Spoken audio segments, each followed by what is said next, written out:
माननीय सदस्यगण, नियम 3-7 के अधीन मामलों को सभा पटल पर रखा जाएगा। जिन सदस्यों को नियम 3-7 के अधीन मामलों आज उठाने में अनुमति दी है, उन्हें सभा पटल पर रखने के इच्छुक हैं, वे 20 मिनट के अंदर अपने पाठ को व्यक्तिगत रूप से सभा पटल पर रख सकते हैं। आइटम नंबर 18, राष्ट्रपति के अभिभाषण पर धन्यवाद प्रस्ताव Shri Akhilesh Yadav ji. Sir, you all explain the entire speech of Rahul Gandhi. On which route, sir? Sir, how can you explain the speech? It is very You are not even touch the... Chair has to do... Sir, Anurag Thakur has given entire speech. There is no touch on his speech. Only Rahul Gandhi's speech was expunged. Why, sir? Why, sir? Why, sir, expunged?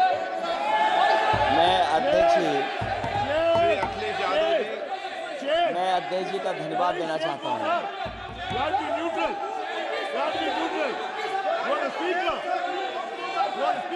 अध्यक्ष महोदय,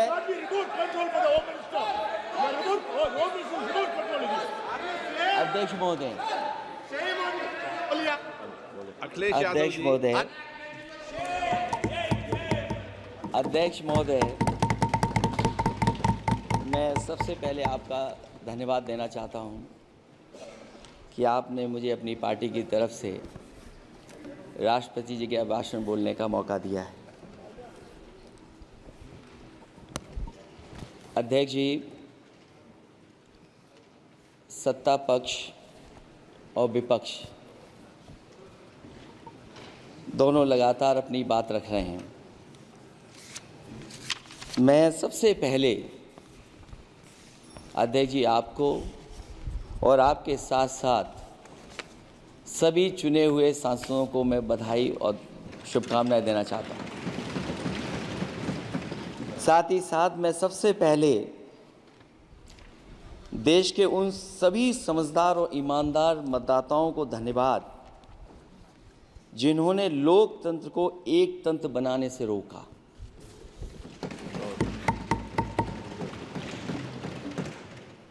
चुनाव के समय पर अध्यक्ष जी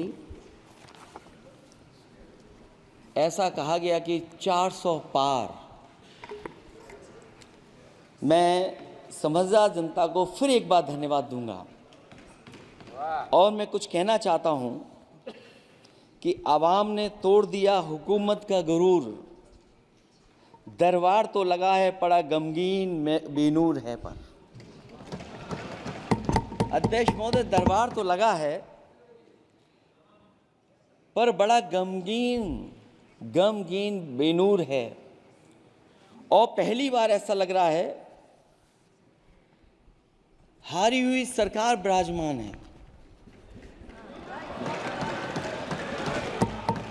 जनता कह रही है चलने वाली नहीं सरकार। अध्यक्ष महोदय, जनता कह रही है चलने वाली नहीं, ये गिरने वाली सरकार है। और क्योंकि ऊपर से जुड़ा कोई तार नहीं, नीचे कोई आधार नहीं, अधर में जो है अटकी हुई वो तो कोई सरकार नहीं। दरअसल पूरा इंडिया समझ गया है कि इंडिया ही प्रो इंडिया है। इस चुनाव में इंडिया अलायंस की नैतिक जीत हुई है। ये पीडीए इंडिया की सकारात्मक राजनीति, पॉलिटिक्स जो पॉजिटिव है, पॉजिटिव पॉलिटिक्स की जीत हुई है। ये इंडिया पीडीए की सोशल जस्टिस मुहिम की विक्ट्री है। 2024 का परिणाम हम इंडिया वालों के लिए जिम्मेदारी से भरा पैगाम भी है। और अगर हम यूँ कहें अध्यक्ष महोदय कि 15 अगस्त 1947 अगर उपनिवेशिक राजनीति से आज़ादी का दिन था तो 4 जून 2024 देश के लिए सांप्रदायिक राजनीति से आज़ादी का दिन रहा। ये सांप्रदायिक राजनीति के अंत और सामुदायिक राजनीति की शुरुआत है। जहां सांप्रदायिक राजनीति का अंत हुआ है, वहीं सामुदायिक राजनीति की शुरुआत हुई है। सबसे अच्छी बात हुई ये है कि इस चुनाव में सांप्रदायिक राजनीति हमेशा के लिए हार हो गई है। अध्यक्ष महोदय, कहने को सरकार ये कहती है कि ये 5th लार्जेस्ट इकोनॉमी बन गई है और जीडीपी के मामले में 5th वर्ल्ड की इकोनॉमी बन गई है।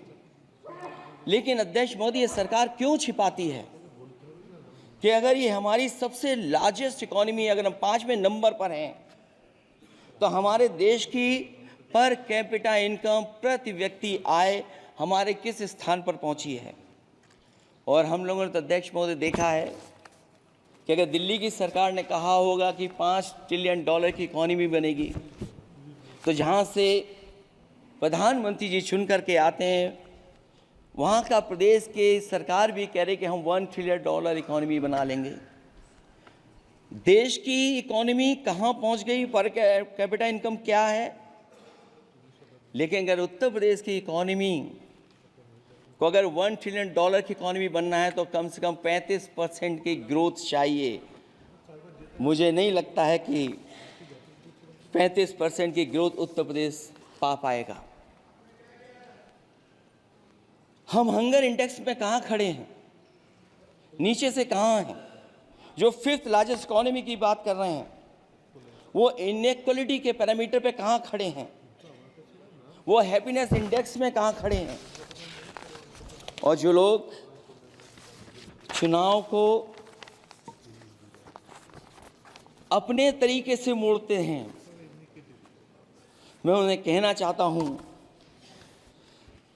कि अध्यक्ष महोदय, इस चुनाव के परिणाम ने तोड़ने वाली राजनीति को तोड़ दिया है और जोड़ने वाली राजनीति की जीत हुई है। इस चुनाव में धन छल बल की नकारात्मक राजनीति की शिकस्त हुई है। ये चुनाव जो देश का हुआ, ये सकारात्मक राजनीति का नया दौर शुरू हुआ है। इस बार प्रो कॉन्स्टिट्यूशन वालों की जीत हुई है। हम मानते हैं संविधान ही संजीवनी है, उसी की जीत हुई है। ये संविधान मंथन में संविधान रक्षकों की जीत हुई है। अब ऊपर से नीचे की राजनीति का अंत हो गया है। अब नीचे से जो समाज की जो आवाज़ उठेगी, वही राजनीति का आधार बनेगी। मैं कहना चाहता हूं कि देश किसी की व्यक्तिगत महत्वाकांक्षा से नहीं, जन आकांक्षा से चलेगा। मतलब अब मनमर्जी नहीं, जनमर्जी चलेगी। इस चुनाव का बड़ा पैगाम यही है।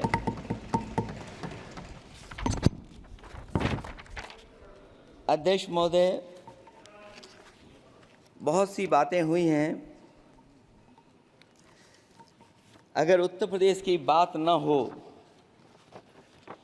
क्योंकि अध्यक्ष महोदय सबसे बड़ा प्रदेश जहाँ है, उसने हर बार दूसरे दल को समर्थन देकर के सरकार बनाई।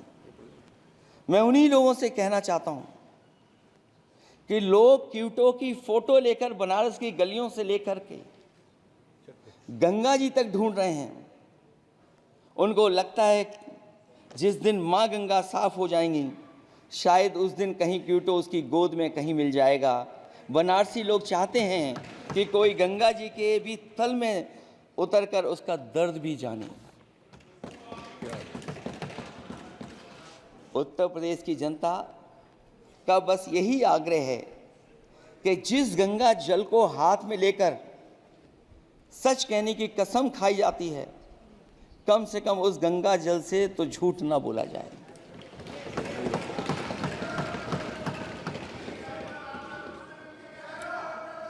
जहां विकास के नाम पर खरबों रुपए की लूट का राज खोलते भ्रष्टाचार के गड्ढे प्रदेश का नाम खराब कर रहे हैं, वहीं पहली बारिश में ही टपकती हुई छत और गिर चुकी स्टेशन की दीवार बेईमानी की निशानी बन गई है। अध्यक्ष महोदय, विकास का ढिढोरा पीटने वाले इस विनाश की जिम्मेदारी कब लेंगे? और रही सच्चे विकास की बात, तो हमने जो सड़क बनाई उस पर हवाई जहाज उतरे थे और उत्तर प्रदेश की मुख्य नगरी में सड़कों पर नाव उतरी हैं और अभी बारिश और हो जाएगी तो नाव से भी चलना पड़ेगा। यही स्मार्ट सिटी के जुमले का भी हाल है। न तो जाम से छुटकारा मिला, न बुनियादी सुविधाओं से कोई निजात मिली, न कोई बुनियादी सुविधाएं मिल पाई हैं। मुझे याद है अध्यक्ष महोदय, देश के प्रधान सांसद जी ने अनाथ पशुओं के बारे में बहुत कुछ कहा था। अनाथ पशुओं की समस्या से छुटकारा दिलवाने के लिए कब वादा किया हुआ, लेकिन कई चुनाव बीत गए हैं, अभी तक गन्ने का भुगतान 2 हफ्ते का वचन जो दिया था, कहाँ दिया था, अब तो वचन देने वाले को भी याद नहीं है। हर बात को जुमला बना देने वाले लोगों के ऊपर से जनता का भरोसा उठ गया है। इसीलिए बहुमत की सरकार नहीं है, ये सहयोग से चलने वाली सरकार है। डबल इंजन के नाम पर उत्तर प्रदेश को टकराहट के सिवा कुछ हासिल नहीं हुआ है। उत्तर प्रदेश में प्रभुत्व की लड़ाई 2 लोगों को आपस में लड़ा रही है, लेकिन उसकी मार जनता को सता रही है। पिछले 10 सालों की उपलब्धि बस इतनी रही कि एक शिक्षा परीक्षा माफिया का जन्म हुआ। अध्यक्ष महोदय, जिस समय चुनाव में थे और उत्तर प्रदेश में वो हालात देखे हैं कि नौजवान जब भी तैयारी कर करके जाता था और परीक्षा दे करके लौटता था तो उसको पता लगता था कि पेपर लीक हो गया। और उत्तर प्रदेश में केवल एक पेपर लीक नहीं हुआ है, जितनी भी परीक्षाएं हुई हैं सब पेपर लीक हुए हैं। केवल उत्तर प्रदेश ही नहीं, मैं माननीय सांसद की तरफ से सुन रहा था, कई ऐसे प्रदेश हैं जहां पर परीक्षाएं देने तो बच्चे गए, लेकिन वहां भी पेपर लीक हो गया। और अभी जब 4 जून को रिजल्ट आया, उसके बाद जो बात उठी है, देश की सबसे प्रेस्टिजियस परीक्षा, उसका भी पेपर लीक हो गया। और आखिरकार ये पेपर लीक हो क्यों रहा है? सच्चाई तो ये है कि ये सरकार पेपर लीक इसलिए करा रही है कि सरकार नौकरी नहीं देना चाहती, रोजगार नहीं देना चाहती, उन नौजवानों का भविष्य नहीं बनने देना चाहती। पिछले 10 सालों की उपलब्धि बस इतनी रही है कि एक शिक्षा परीक्षा माफिया का जन्म हुआ है, जिसने तथाकथित अमृतकाल में युवाओं के भविष्य की आशाओं को ही जहर दे दिया है। जो सरकार उम्मीद को मार दे, वह न तो वर्तमान को सुधार सकती है, न भविष्य को संवार सकती है। सरकार आशा का प्रतीक होनी चाहिए, निराशा का नहीं। जनता चाहती कि हर समस्या के लिए बीते कल को जिम्मेदार ठहराने के बहाने को सरकार छोड़े और आने वाले कल की बात करे। अगले 1000 साल के झूठे सपने दिखाने वाले अगले महीने होने वाली परीक्षाओं के लीक न होने की गारंटी कब लेंगे? जनता अब न तो किसी बहकावे में आएगी और न किसी के बहलावे फुसलावे में आएगी। जो लोग कहते हैं कि अमृतकाल की बात करने वाले जनता का जागरण काल आ गया है। आज इस सदन में नए राजनीतिक जागरण के अनेक प्रतिनिधि बैठे हैं। अब जब बात होगी तो सच्ची बात होगी और जनता को पूरी सच्चाई के साथ हम लोग अपनी जिम्मेदारी के साथ बात रखेंगे।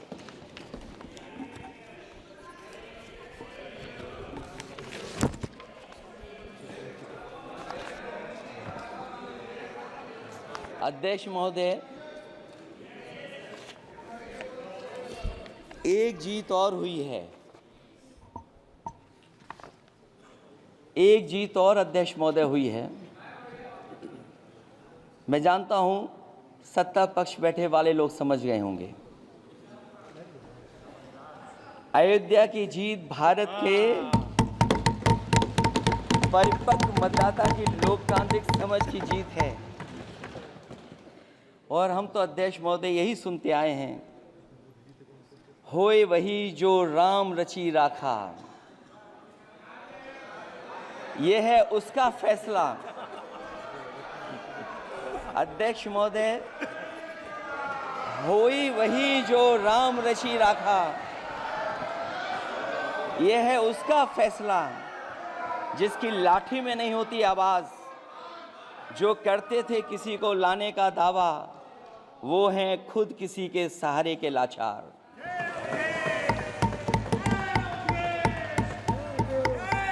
अध्यक्ष महोदय,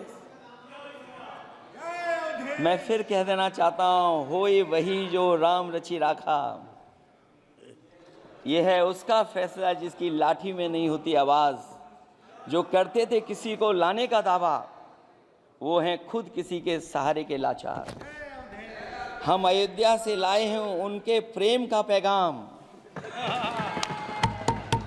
हम अयोध्या से लाए हैं उनके प्रेम का पैगाम। जो सच्चे मन से करते हैं सबका कल्याण। सदियों में जन जन गाता है जिनके गान, अभय दान देती जिनकी मंद मंद मुस्कान। मानवता के लिए उठता जिनका तीर कमान। अध्यक्ष महोदय, जो असत्य पर सत्य की जीत का है नाम, उफनती नदी पर जो बांधे मर्यादा के बांध, वो है अवध के राजा पुरुषोत्तम प्रभु राम। हम अयोध्या से लाए हैं उनके प्रेम का पैगाम।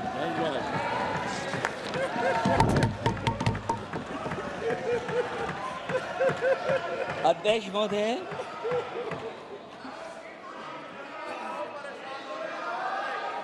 अध्यक्ष महोदय, कुछ बातें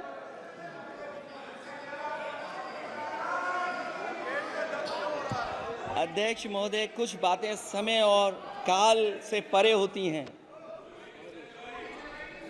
इसलिए आज यहाँ उत्तर प्रदेश के सदन में पढ़ा गया एक शेर याद आ गया, जो तब सही था, अब और सही साबित हो रहा है। इजाजत हो अध्यक्ष जी तो मैं अर्ज करूं। हजूरे आला आज तक खामोश बैठे इसी गम में। हजूरे आला आज तक खामोश बैठे हैं इसी गम में। महफिल लूट ले गया कोई जबकि सजाई हमने। योगी जी के लिए, योगी जी के लिए।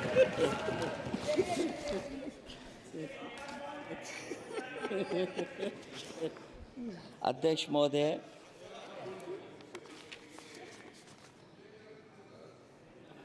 मैं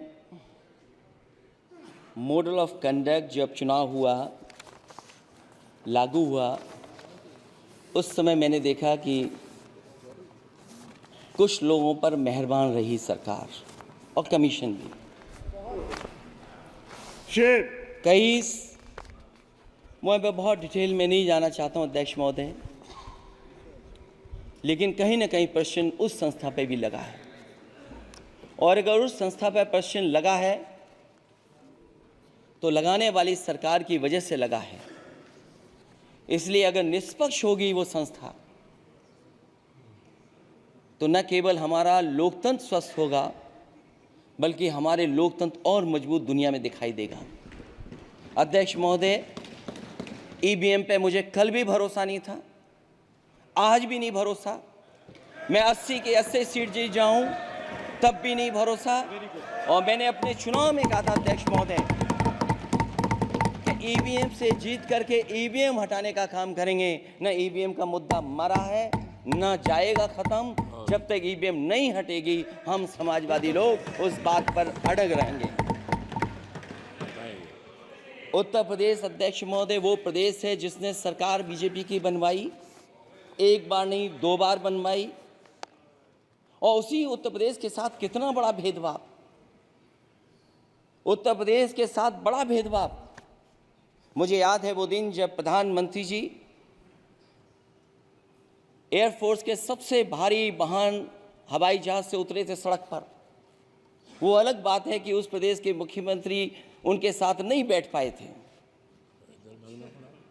लेकिन वो एक्सप्रेसवे जो बना था और आज भी जो उत्तर प्रदेश में बन रहे हैं वो उत्तर प्रदेश के बजट से बन रहे हैं। लेकिन दिल्ली की तरफ से कोई एक्सप्रेसवे अभी नहीं दिया गया है। न केवल इंफ्रास्ट्रक्चर में भेदभाव हुआ है, बल्कि हमें याद है कि प्रधानमंत्री जी ने बड़े पैमाने पे गांव गोद लिए थे। और सोचिए, अगर देश के प्रधान सांसद अगर किसी गांव को गोद ले लें और उस गांव की तस्वीर न बदले, तो शायद मैं नहीं समझता हूं कि किसी गांव की तस्वीर 10 साल में बदली होगी। मुझे वो गांव जिसको उन्होंने गोद लिया, जो प्रधानमंत्री जी की आदर्श योजना थी उसके तहत जो गोद लिया गया था गांव, वो 5 वर्ष पहले खूब शोर हुआ था कि बनारस शहर की तरह डोमरी में चमचमाने लगेगा एक गांव। हकीकत में कुछ नहीं हुआ। उसकी दुर्दशा वैसी की वैसी है, जैसे था गांव वैसे ही का वैसा है। टूटी सड़कें, कच्ची पगडंडियां, उखड़े और टूटे हुए ईंट के खंजे, बदहाल हैंडपंप, पावरलूम और पंखे के जाली के कारखाने को आखिर कब तक रफ्तार मिलेगी जो उस गांव में काम होता था, लोग करते थे। खाली पड़े रसोई गैस के सिलेंडर, अंधाधुंध बिजली कटौती के बीच इस गांव के लोगों को हर सुबह मजदूरी की कभी ना खत्म होने वाली तलाश आखिर कब पूरी होगी। तो सोचिए, एक गांव की तस्वीर ये है। जो गांव कभी गोद लिया गया था, उस गांव की भी तस्वीर नहीं सुधर पाई है। जो भाजपा के स्मार्ट सिटी के झूठे सपने में गांव के लिए कोई जगह नहीं है। अपने गांव गोद लेने की जो बात कही थी, क्या वो भी जुमला था अध्यक्ष जी? पता नहीं जिस गांव को गोद लिया था उसका नाम भी किसी को याद है कि नहीं। मैं नाम पूछ करके किसी को शर्मिंदा नहीं करूंगा, क्योंकि अगर नाम याद है तो ये तो और भी बुरी बात है कि अपने नाम याद रखने के बावजूद भी कुछ नहीं किया। जिसे गोद लिया जाता है उसे अनाथ बनाकर छोड़ देना अच्छी बात नहीं है। और अगर तस्वीर अध्यक्ष महोदय बदली हो 10 साल में उन तमाम गोद लिए हुए गांवों की, तो मैं सत्ता पक्ष के लोगों से कहूंगा जरूर इस सदन में बात रखें,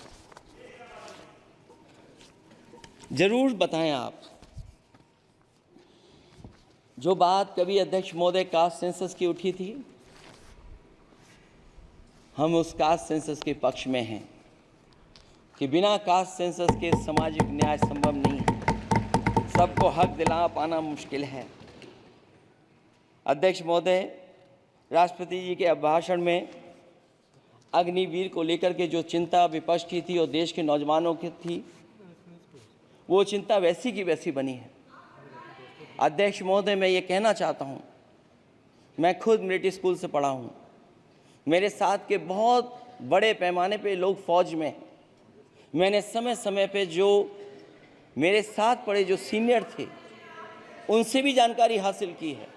बड़े बड़े ऑफिसर से मैंने पूछा है, वो शायद आपको न बता पाएँ, लेकिन दबी जुबान में उन्होंने कहा है कि देश की सुरक्षा के साथ अग्निवीर जैसी व्यवस्था लागू करने से समझौता हो रहा है। अध्यक्ष महोदय, किसी भी देश की सबसे बड़ी प्राथमिकता अगर कोई है तो वो देश की सीमाओं की सुरक्षा है। अग्निवीर जैसी व्यवस्था से कभी संभव नहीं है। अध्यक्ष महोदय, हम अग्निवीर व्यवस्था को कभी स्वीकार नहीं कर सकते हैं। आज नहीं कल, कल नहीं बाद में, जब कभी भी सत्ता में इंडिया गठबंधन आएगा, अग्निवीर व्यवस्था हमेशा हमेशा के लिए खत्म हो जाएगी। अध्यक्ष महोदय, जिन्होंने कहा कि हम आय किसानों की दोगुनी कर देंगे, आज किसान पूरा देश का देख रहा है कि उसकी आय कहाँ दोगुनी हो गई। और जिस तरह महंगाई बढ़ी है, सरकार बताए कि महंगाई इस बढ़ने पे उसकी आय कितनी होनी चाहिए। और जो इंफ्रास्ट्रक्चर की बड़ी बड़ी बातें की गई थी कि एमएसपी लागू करने के लिए एग्रीकल्चर सेक्टर का इंफ्रास्ट्रक्चर तैयार होगा, लेकिन जहाँ तक मैंने उत्तर प्रदेश में देखा है, अगर इस सरकार में एक भी नई मंडी बनी हो तो मुझे सरकार बता दे। अध्यक्ष महोदय, जो इंफ्रास्ट्रक्चर एग्रीकल्चर सेक्टर में बनाने की बड़ी बात कही थी, अगर सरकार की तरफ से एक भी मंडी 10 साल में बनी हो तो ज़रूर सरकार बताए। जो सरकार मंडी नहीं बना सकती है उस पर एमएसपी का भरोसा कैसे कर सकते हैं, जिन्होंने एमएसपी का भरोसा दिलाया था। हम अध्यक्ष महोदय आपके माध्यम से यही कहेंगे कि जो राष्ट्रपति के अभिभाषण में लीगल गारंटी एमएसपी को मिलनी चाहिए थी वो क्रॉप्स को नहीं मिली है। न केवल फसलों को मिले बल्कि हॉर्टिकल्चर क्रॉप्स को भी एमएसपी देने का फैसला हो, जिससे कि हमारा किसान खुशहाल हो सके। साथ ही साथ ओपीएस की बात अभिभाषण में नहीं आई है। ओल्ड पेंशन स्कीम लागू हो जिससे हमारे तमाम सरकारी कर्मचारियों का भविष्य बन सके। और देश की एक बड़ी आबादी जहाँ से मैं चुन करके आता हूँ, उत्तर प्रदेश, जहाँ बुनकर न केवल उत्तर प्रदेश बल्कि देश के कोने कोने में बुनकर समाज के लोग बड़े पैमाने पर रह रहे हैं, लेकिन बुनकरों को जो सुविधाएं मिलनी चाहिए वो भी इस सरकार में नहीं मिल पा रही हैं। जो प्रदेश सरकारों ने कभी बुनकरों के लिए योजनाएं चलाई थीं वो भी अध्यक्ष महोदय बंद कर दी हैं। मैं अंत में इतना ही कहना चाहूँगा कि इस सरकार ने नौजवानों को नौकरी नहीं दी है, नौकरी और रोजगार उनसे छीने हैं, बहुत नौकरी छीनी है। इसलिए मैं कहना चाहता हूं अध्यक्ष जी, इसलिए मैं कहूँगा कि आपके राज में न नौकरी की उम्मीद है न रोजगार, क्योंकि आपने छोटे कारोबारी तक को इतना छोटा बना दिया है कि न तो वो अपना पेट भर सकता है न किसी को नौकरी पर रख सकता है। जो कुछ पद निकलते भी हैं तो उन पर लेटरल एंट्री के नाम से पिछले दरवाजे से कुछ खास संगी साथियों को रख लिया जाता है। आरक्षण का हक नॉट फाउंड सुटेबल के नाम पर हड़पा जा रहा है। और अध्यक्ष महोदय, आरक्षण के साथ इतनी खिलवाड़ किसी सरकार ने नहीं की होगी जितनी खिलवाड़ इस सरकार ने की है। जहां सरकारी नौकरियां नहीं दी जा रही हैं, और सरकारी नौकरियां इसलिए नहीं दी जा रही हैं क्योंकि उन्हें आरक्षण देना पड़ेगा। जिस प्रदेश से मैं आता हूं वहाँ सबसे बड़े पैमाने पे नौजवान बेरोजगार है। और पिछले 10 साल में जो पेपर उन्होंने लीक कराए हैं वो इसीलिए कराए हैं क्योंकि नौकरी ना देनी पड़े, और अगर नौकरी देनी पड़ेगी तो उन्हें आरक्षण भी देना पड़ेगा। ये जानबूझ करके सरकार नौकरी और आरक्षण के साथ खिलवाड़ कर रही है।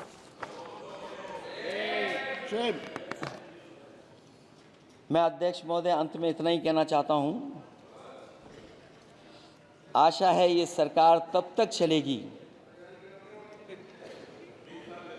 तब तक उसके केंद्र में इस देश का हर एक गरीब, शोषित, वंचित, पीड़ित, पिछड़ा, दलित, अल्पसंख्यक, आदिवासी, महिला, युवा, छोटा कारोबारी, ईमानदार, नौकरी पेशा, आम आदमी और कर्मचारी, अधिकारी, मजदूर और किसान होगा, ना कि धनवान होगा।